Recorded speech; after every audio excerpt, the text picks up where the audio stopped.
Buenos días, me llamo Antonia Mañi y hoy con mis compañeros Laura Quetó, Rosario Rojas y Daniel Cepeda les vamos a hablar sobre el artículo Una reevaluación de la caracterización fitogeográfica de la costa temperal del Pacífico de Sudamérica. Esto fue escrito por Santa Elisa y Meneses en el año 2000 y fue publicado en la revista chilena de Historia Natural. Este artículo recopila varios estudios, pero uno de los principales es uno que se hizo hace 40 años por Santa Elisa, el cual caracterizó la fitogeografía bentónica de la costa occidental de la Sudamérica templada. Esto fue desde el Cabo de Hornos del sur de Chile hasta el norte de Perú. Esto permitió proporcionar una primera caracterización de estas costas. Con fitogeografía nos referimos a la ciencia que estudia los patrones de distribución geográfica. En este caso se estudió la distribución geográfica de las algas bentónicas. Este estudio contó con dos partes importantes. Primero, el estudio de las afinidades florísticas de las especies registradas en el área. Esto con el fin de identificar la contribución relativa de especies con diferentes afinidades biogeográficas a la flora marina de la región. El segundo fue un estudio cuantitativo de la florística latitudinal. Esto fue hecho a lo largo de la línea costera y fue para definir los principales límites biogeográficos de la zona. Con florística hablamos de la parte de la fitogeografía que dedica a inventariar las entidades sistemáticas o taxones de un territorio, es decir, lo que comúnmente llamamos flora de un territorio. En una frase más simple, es lo perteneciente o relativo a la flora. En resumen, lo que se hizo con el artículo de 1980 fue estudiar los patrones de distribución geográfica y las afinidades florísticas. A raíz de todo esto, se encontraron dos características destacadas: el alto endemismo y el limitado intercambio florístico. Esto en el Pacífico tropical y en las islas del Pacífico Sur.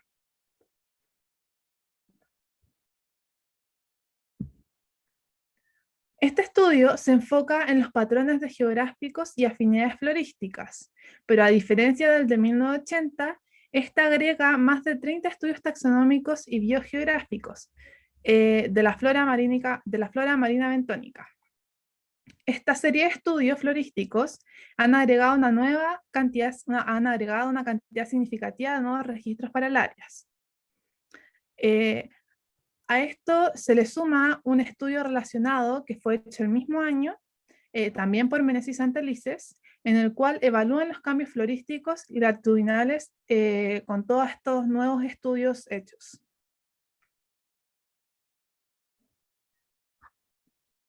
Me llamo Rosario Rojas y voy a mencionar la hipótesis y los objetivos. La reducida riqueza de especies en la costa pacífica de Sudamérica, en comparación a otras regiones climáticamente similares, fue atribuida a un posible aislamiento de la zona. Sin embargo, luego de un análisis profundo de la información utilizada, nació una problemática que establece la hipótesis de que en realidad se trate de un muestreo incompleto de la línea costera de América del Sur. Entonces, el objetivo de esta investigación es comprobar si se trata realmente de una escasa variedad de flora en esta región del Océano Pacífico o se llegó a esa conclusión producto de una falta de muestreo. Como objetivo complementario al principal, se analizarán y compararán los datos de investigación de 1980 y la información actual.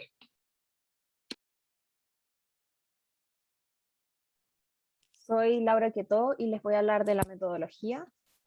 En los 20 años desde la caracterización de 1980, estudio que comprendió desde las latitudes 4 a 55 grados sur, se hicieron cerca de 30 estudios taxonómicos y florísticos de algas bentónicas, agregando un número significativo de nuevos registros. Estos estudios fueron realizados tanto en el norte de Chile y Perú como en islas oceánicas tales como la isla de Pascua y el archipiélago de Juan Fernández, debido a que se creía que estos eran puntos críticos que podrían aportar información relevante para saber si los patrones de la ausencia de especies de la región central del Pacífico americano e islas del Pacífico central que se muestran en la caracterización de 1980 eran producto de muestreos incompletos. Si los nuevos resultados efectivamente demostraban que fue un muestreo incompleto, estos debían presentar un aumento de especie tanto con afinidades tropicales en el norte de Chile y Perú, como número de especies compartidas entre el continente y las islas del Pacífico central.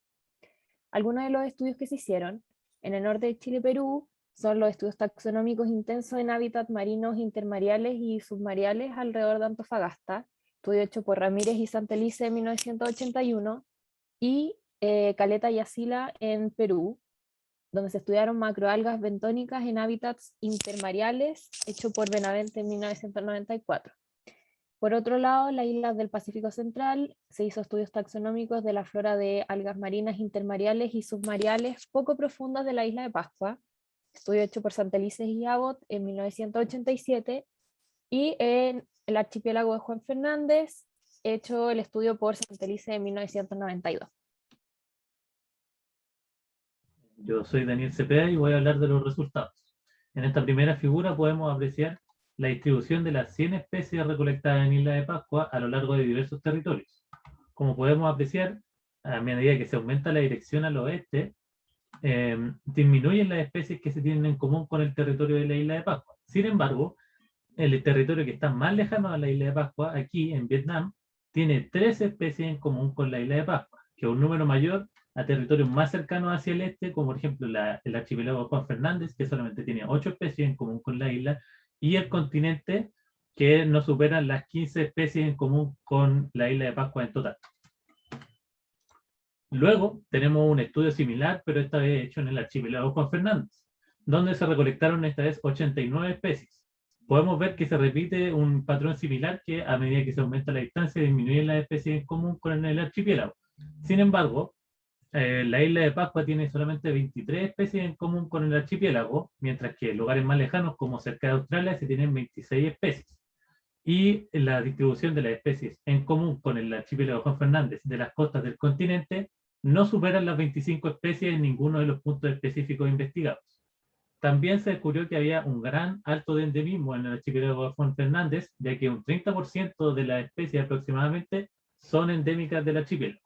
Luego, en esta figura, podemos apreciar las especies que se encuentran exclusivamente en la isla sin el continente, con 5 especies que se dan solamente en las costas del continente y en el archipiélago Juan Fernández, y solamente una que exclusivamente se da en la isla de Pascua y en el archipiélago.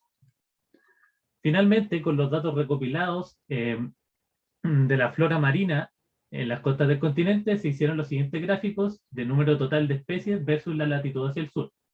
En este gráfico de aquí podemos apreciar que hay una tendencia a aumentar el número de especies a medida que se aumenta la latitud al sur, mientras que hay una baja presencia de especies tropicales y un gran número de especies subantárticas, especialmente hacia las latitudes más altas hacia el sur. Luego, hacia el norte y hacia el sur, hay una disminución del número de especies en las especies endémicas y bipolares, mientras que las especies ampliamente distribuidas se encuentran con una distribución homogénea a lo largo de todo el continente. Soy Rosario Rojas y voy a hablar de la discusión de los resultados mencionados. Para poder llegar a una conclusión precisa sobre el motivo de la escasez de diversidad de especies a lo largo de la costa del Pacífico Sur, nos basaremos en 2 factores fundamentales: la interpretación de los resultados previamente discutidos y una comparación entre los datos establecidos en ambos estudios. El análisis arrojó los siguientes hallazgos: altos niveles de endemismo, una mayor afinidad de parte de las especies registradas en la isla de Pascua por territorio en el Pacífico Este que por la zona continental sudamericana, una cantidad considerablemente mayor de especies subantárticas en contraste con las especies tropicales, y un evidente patrón de tendencia de aumento de variedad de especies en dirección al sur del continente, específicamente desde alrededor de las latitudes de 30 a 40 grados al sur, lo que coincide con el territorio de Chiloé. Toda esta información sugiere que efectivamente hay un intercambio limitado de especies entre el Pacífico Sur y regiones próximas a este, posiblemente producto de un relativo aislamiento, como se creyó al inicio del estudio. El dato más determinante de los resultados discutidos anteriormente es el hallazgo de un incremento de diversidad de especies a medida que aumenta la latitud hacia el sur, ya que, como puede observarse en los gráficos, siendo A los datos del estudio de 1980 y B los datos actuales, esta tendencia se comparte en ambos casos. El gráfico C constituye la información de investigación original de 1980, mientras que el gráfico D contiene los datos actuales, y en ellos podemos observar nuevamente este patrón de incremento de la variedad total de especies hacia el sur en ambos gráficos. Por ende, luego de analizar la información recopilada, es posible concluir que la hipótesis establecida al inicio de la presentación no estaba lo correcto, puesto que la aparente escasez de riqueza de especies se mantuvo luego de un muestreo uniforme de toda la costa pacífica sudamericana.